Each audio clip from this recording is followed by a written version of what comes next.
Greetings and salutations, folks, and welcome once again, as always, to another helping of Mr H's Hot Pot. You join me today out for a bit of a bimble on this rather chilly January morning. I hope you guys out there are all well and you're feeling good and all that kind of good stuff. But I've come today to my hometown of Wigan, and I'm on my own midden, so to speak, for this video. It's the first video that I've done from my own locality of 2022. I have done a couple of videos prior to this, but this is my first one here in my hometown. And I've come today to the village of Aspull, which is sort of on the fringe of the Wigan borough. It's just where Wigan meets the borough of Bolton.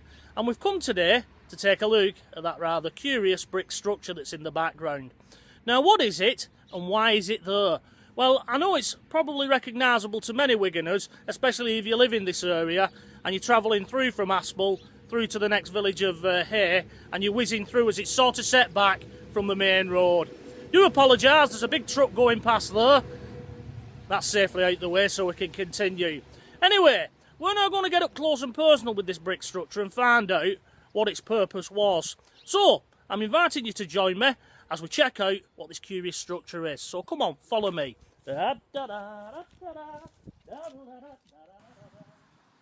And this, folks, is all that remains today of Wall Hay Pit that used to be in this area. Now, sadly, there's not a lot out there regards the history of Wall Hay Colliery. All we know is that the shafts were sunk in 1840 and that the mine closed sometime around 1870. So this mine only had a relative short lifespan compared to other mines in the Wigan area. But the structure that is in front of us there is what is known as a pit furnace chimney. And these were fairly common in 19th century mining, as they had a very important job to do in getting fresh air down into the mines in the days before they had mechanical fans to do the job. So what they would do back in the day was build a huge chimney, like this one, over a second shaft, sunk down into the workings below, then light a large fire at the bottom of it to draw fresh air down the first mine shaft, through the workings, and then up through the second shaft. And as long as the fire remained lit, this would provide a constant supply of oxygen to those working below ground. And whilst this method was simple and ingenious for its time, it wasn't without its dangers, due to the explosive gases which can build up in coal mines. And it's incredible to think that fires were deliberately lit in mine workings as standard practice back in the 19th century. But as there was no other way of getting oxygen down to the miners at the time, it was probably viewed as a necessary evil. Anyway, I have a diagram, which I'll show you in a moment, that explains how a pit furnace chimney worked, and then we'll get up close to this one and take a look at what's left of it today. So, Hot Potters, this simple diagram shows roughly how a pit furnace chimney works. And this will be the section below ground level, beneath the chimney area at the pit bottom. Now, the fire is not placed where you would expect it to be, which is directly below the chimney stack, and similar to the location of a fireplace in a house. But rather, the fire is set back slightly into the mine workings to help draw the air through the workings and then at an handle up to the chimney above ground. Now, as with any chimney, the taller it is, the greater its ability to draw the air over a larger distance. And someone who's more engineer-minded than me could probably, from the height of the chimney, plus the depth of the shaft, which, according to records, is 645 feet deep, work out the area of the mine workings below ground that this pit furnace chimney served. Anyway, folks, let's get up close to the chimney now and start to take a look at it, shall we? OK, folks, well, we're now up close and personal with Wall Hay Pit Furnace Chimney. And before I go any further with this video, I'd just like to apologise for any wind that may be captured throughout this video. It is a little bit open where I'm currently stood, and the wind is howling a little bit, so I do apologise if any wind gets captured. I hope it doesn't interfere with the video too much. Now, I have done a video prior to this one on a pit furnace chimney at Patchcroft Colliery, which is not too far away from where I'm currently stood. If you'd like to see that video, after watching this one of course, I'll put a link in there for you. Anyway, on to Wall Hay Pit Furnace Chimney. Now, as you can see behind me, that area there, it looks like there's been an opening at one point. I don't think that brickwork and that little iron door are original to this structure. Probably where I'm currently stood, there was some building and something else utilising the chimney to get rid of smoke and fumes and things like that. But they have done a good job, whoever's bricked that up, because they've matched the bricks up very well.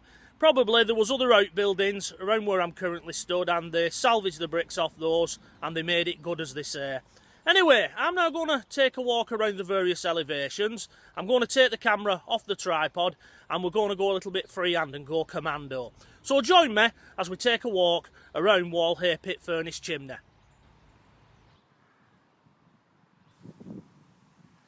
And as I slowly pan up this particular elevation, you can see that crack that I was telling you about in the brickwork.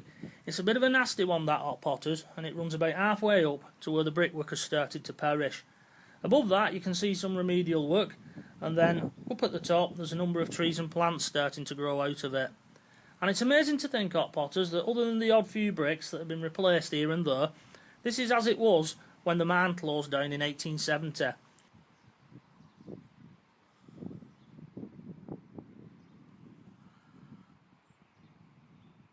Now, another curious little thing and remnant is this here, which is a piece of metal piping that's capped off at this end but appears to run at a 45-degree angle down into the shaft below,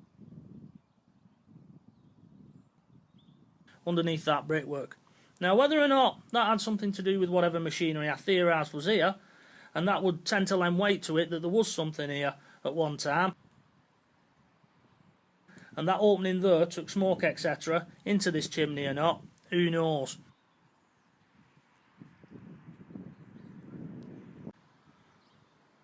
Or whether or not it's some form of inspection tube, please leave your thoughts below on what you think that may be. I'm going to make my way around to this other elevation now, the other side of it. And you can just see that there's a brick falling out of the chimney there. Now this is a little bit interesting, hot potters, as I've been making my way around the various elevations of this chimney. On one of them, smack in the centre of the lower portion, I've noticed that there's been an hole cored into it, and it's this brick here, just above my shoulder. And you'll notice it's about 2 inch in diameter. And my guess is that what they've done, they've come along with some kind of tool and cored a portion of that brick out to take it away and be stress tested. So what they've done, I have a brick here that's fallen off the chimney, they've gone through lengthways like that. That's when it's in like that, it's an header, and when it's been laid like that, it's a stretcher. But they've gone all the way through, they've taken that away, and they'll then do a stress test on it to hopefully determine the condition of these bricks and see if any work needs doing. And we can see once again that there's been a little bit of remedial work taking place there, about quarter way up the chimney. And then I'll just pan up to the top again, and it would appear that the cobbling that they've done with the brickwork there, that's taken the brunt of the weather over the years, as it's starting to flake away in places, as the face of the bricks are starting to fall off, and it's just such a shame that Mother Nature is battering it, really. But I suppose the guys that built this chimney didn't expect it to still be here, you know, in 2022.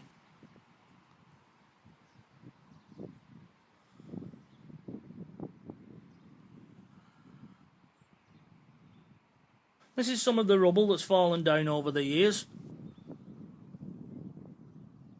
And this is a closer look at that brickwork that they did when they bricked up the opening. You can definitely see that where that door is, that there was something here at one time, because that brickwork below it here, the corbelling, that's original. Now, although this inspection door has been welded shut, I'm going to try and point the camera through this little hole here and see if we can see what's inside. So, here goes. And this is what it looks like from the inside, hot potters. And there's not really a lot that you can see other than the back of the opposite wall. Now, there are what look like a couple of holes over there that could have been original to this chimney, although I've no idea what they would have been used for back in the day. But it will be interesting to see how they've been blocked up when we get round to the other side. I'll now make my way around the other side, and we'll take a look at what it looks like from there. And then we'll get a rear view of this chimney, as I'm going to go in the farmer's field and take a look at the side that you never normally get to see. And once again, there's a little bit of remedial brickwork that's been done there. And there's a crack underneath that patch of brickwork, so whether or not that was done to try and prevent the crack from going any further up the chimney, who knows. And it really is a fantastic looking chimney, this. Now, I don't know if you can make out or not there, but all the faces of the bricks on this elevation, up at the top, have more or less gone. And this is a close-up of some of that corbelling and brickwork at the top of the Wall Hay Pit furnace chimney. And as you can see, the facings of a lot of those bricks, which are low quality clay commons and were probably fired on site when they was building this chimney, are now missing. as they've either been worn away with time or they've just blown off after having almost 2 centuries of British weather thrown at them. But as we can see, at least the pigeons are making a nice home out of this former pit furnace chimney though. And what I'm going to try and do for you now is get into the farmer's field over there so that we can take a look at this chimney from the other side. And this, hot potters, is the view of Wall Hay pit furnace chimney that you don't normally get to see, mainly because it's in a farmer's field.